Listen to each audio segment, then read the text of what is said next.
kasari, good afternoon. Welcome back to my YouTube channel. So ngayon is another sari-sari store update and update din sa ginagawang konting renovation dito sa harap ng bahay natin. So later guys, ipapakita ko sa inyo kung ano nang update, ano nang itsura. Kasi kanina guys, ayan, napakadami ko pang pintura. Pati damit ko nagkaroon din ng pintura dahil nagpintura kami ng harap. Hindi pa actually tapos mga kasari kasi may inuunang gawin si partner. Ililipat namin yung pwesto ng aming pinaglulutuan para medyo maluwang dito. So tsaka namin tatapusin kapag na-move na namin lahat ng mga kailangang i-move doon sa kabilang side para makapag-umpisa ulit sa kabilang side. So kanina mga kasari ay dumating yung delivery natin from Berasa, mga Unilever products, at ang total ng ating pinagbayaran ay 771 pesos.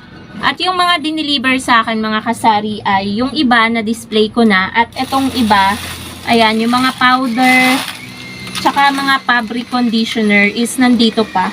Kasi nga dahil sa sobrang busy natin, hindi na natin alam mga kasari kung anong uunahin natin na gawin. Habang nagpipintura kami, pahinto-hinto ako. Kasi nga may mga bumibili, nagpapa-Gcash, ganyan. Syempre, uunahin natin yung mga customers. So, update ko lang kayo guys ng very light kasi na-update ko na naman kayo last time sa presyo nung iba. So, nag-order po ako ng Domex. So, ganitong size guys. Ganitong size yung in-order ko na Domex. So, maliit lang siya, 140 ml. Ang puhunan po ng isa ay 58.09 dalawa yung in-order ko. Divided by 2. Ang puhunan ng isa is 29. So, ibebenta ko to ng 35. Yan. Ito yung bukasan niya. Ibebenta natin siya ng 35 pesos. Tapos, bumili din ako ng 80 ml, 6 na peraso na Ladies Choice Real Mayonnaise. Ito guys, yung malaki. 80 ml. So, ang puhunan po niya is 199 yung 6. Divided by 6, ang puhunan po niya ay 33.16. Ang bentahan ko lamang po nun is 38. So, pwede ko na siyang gawing 39 kasi last time kasi yung puhunan nito nasa 32. Eh, medyo tumaas siya, 33.16 na. Diba? Sabi ko sa inyo, madalas mag-price increase ang mga Unilever pero hindi malaki pero madalas. So, napapalaki din. Diba? Lumalaki din kasi nga madalas sila kahit pa sentimo-sentimo yung pagtataas nila, maya't maya naman. So, sa mga ano guys, ganun pa rin. Sa fabric conditioner na malit yung mga single, 65.51 divided by 12. Ganun pa rin, 5.46 pa rin yung puhunan. 7 ang bentahan natin. Sa mga powder naman ay 6 point, ano pa rin, 77.25 divided by 12, 6.44. So, 8 pa rin ang bentahan natin. Nasa piso mahigit lang sa fabric conditioner tsaka sa powder. Piso mahigit lang yung tubo natin. Tapos, mga bar, kumuha tayo ng 5 bar, 3 violet, 2 red. So, ang puhunan ng bar ay 56.65. Meron lang ulit guys bumili. Sana ba tayo na? Nakalimutan ko na. Yun, sa surf bar, na long bar, 28.32 yung puhunan. Divide natin sa 4 kasi sa isang haba, 4 na putol. So, 7.08 yung puhunan niya. Pang 9 pesos natin. Sa iba, pwede nilang i-10 pesos. So, ako din naman pwede na mag-10 pesos. Minsan, kapag si partner ang nagtitinda, 10 pesos sa kanya. So, malas na lang nung makakabili sa kanya kasi 10 pesos yung bentahan niya. Tapos, kapag sa akin bumili, 9 pesos. Yun yung update, price update sa konting mga Unilever products. Pero, 771 agad yung pinagbayaran natin. Diba? Ang mahal na ng mga bilihin pero tingnan nyo kung gaano kaunti lang. Paload niya ako. Sa dito. May magpapaload lang. Maglo-load tayo. Ayan guys yung nangyayari. Habang nagpipintura. Ayan, pahinto-hinto. Tulad ngayon, nagbablog tayo. Pahinto-hinto rin kasi paano-ano yung dating ng mga customer. May nagpa-load sa atin ng data 50 sa dito SIM. So, may nagpupukpok dito guys kasi nga may ginagawa si partner. So, puntahan na natin guys. Ipapakita ko sa inyo yung konting improvement ng harap. So, kung hindi ko yata na-vlog yun hindi ko yata napapakita yung itsura ng harap. Pero, medyo malaki na yung naging improvement. Nagmukhang maaliwalas. And then, nagliwanag din dito. Dati kasi ang dilim-dilim dito sa harap namin na to. So, yung trapal din na araw-araw umulan, umaraw na nakatabing dyan, natanggal na rin kahapon. So, ngayon, ipapakita ko sa inyo guys kasi medyo finish na kami sa pagpipintura dito sa harap. Dito na lang sa loob ang hindi pa tapos. Ayan guys, yung itsura ng labas. Medyo kalahati na yung napipinturahan dito sa loob. Ayan, 'di ba? Parang medyo lumiwanag at umaliwalas. Tumaas din yung bubong natin. Dati kasi dun siya nakapatong diyan sa may awang na 'yan, yung parang pinakaganito. Ngayon dito na siya inilagay, ipinatong dito sa poste. Medyo maingay lang guys, ayan Parang ang taas. Ang taas, kala mo matangkad yung Okay. Ikaw lang mo maliit dito. Ang taas ng ginawa niya. Parang lababo. Ililipat kasi to guys. Tatanggalin na yung lamesa. So, ito na yung look ng ating harap. Tanan! Ayan na guys.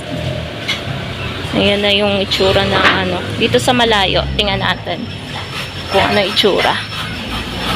Ayan na siya.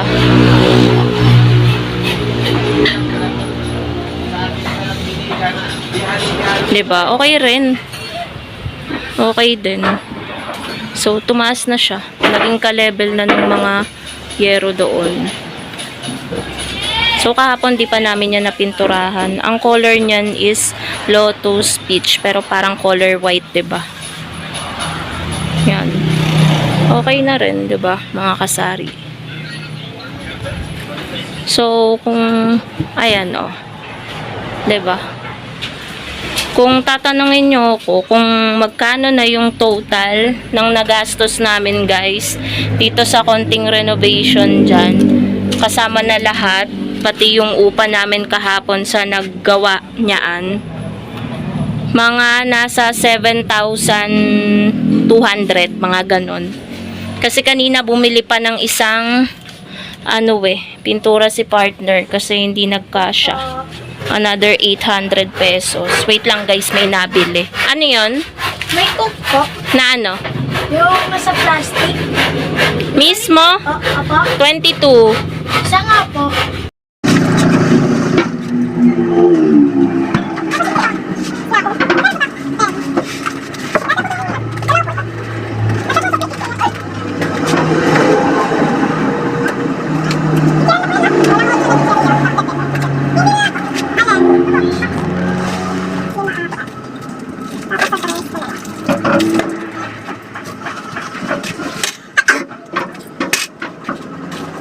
Ayan mga kasari, meron lang bumili. 'Di ba sabi ko sa inyo, pahintu-hintu tayo, pero okay lang 'yan guys. At least may benta tayo, 'di ba? Habang multitasking. May benta tayo habang may ginagawa sa likod.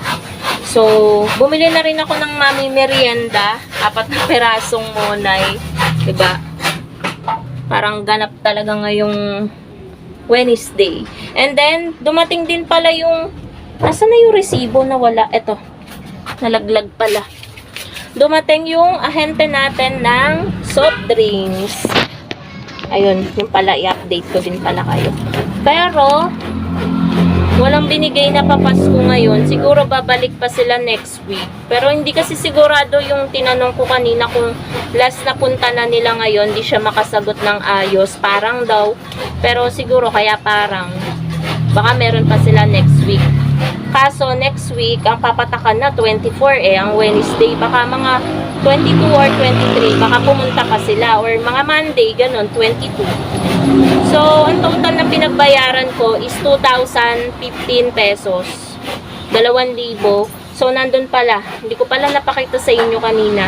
So, kumuha tayo ng 2 Coke, isang Royal, isang Sprite, isang case ng 1.5, 500 ml na mineral, tapos kalahati ng, pero nalagay ko na dito guys yung debote, kasi 12 peraso lang, ayaw naman nilang magbenta ng shell nung debote na Coke. So, a total of 2,015. So, pakita ko pala sa inyo guys.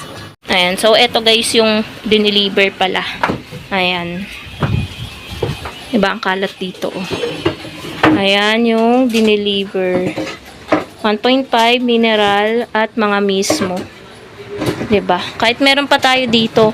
Kasi di natin alam, baka last na punta na pala nila yun. Kaya kumuha na rin tayo din. Kulang pa nga yan eh. Baka hindi yan nabuti ng bagong taon eh. So ayan, meron pa tayo dyan. And meron pa din tayo dito. Tulog ang aking alaga. Yung isang alaga ko nasa loob. Yung isang alaga ko nandun sa labas. 3 ang alaga namin guys. So, ayan. Update ko na lang kayo ulit later mga kasari sa iba pang ganap ngayong araw ng Wednesday. One eternity later. And ayan mga kasari, nakalimutan kong mag-update sa inyo. Hindi nga pala namin natapos ang pagpipintura dito. So meron pa sa side na to mga kasari ang natira hanggang doon. And then yung dito sa sulok is hindi pa rin tapos. Yan, hindi pa rin po siya tapos. So kung mapapansin nyo, wala na yung lutuan natin dito. Gumawa guys si partner dito ng lutuan namin. So ito na yung lutuan namin guys. Ayan. So yan guys yung update sa aming pinaggagawa. After namin dyan guys, pati mag-alis ng mga kalat dyan kanina, nagpunta kami ng silang. Nag-pure gold silang kami and naka-worth 2,500 din yung napamili namin doon, and nagmerienda din kami guys sa McDo. Tinake out ko pa nga guys itong isang rice tsaka itong coffee natin. Nag hot coffee ako kasi nilamig ako sa paglilinis ko dito. Tsaka dito guys, ang daming tilapsik ng ng mantika kasi 'di ba dito dati yung lutuan namin. Ayun pa nga hindi pa masyadong nalinis. Pero at least kahit papaano nalinis siya. So, yun lang guys, ang update. Gabi na. Good evening sa inyong lahat. So, napakadilim na sa labas and malapit na rin ako guys mag-close ng tindahan. So, yun lang mga kasari ang ating vlog for today.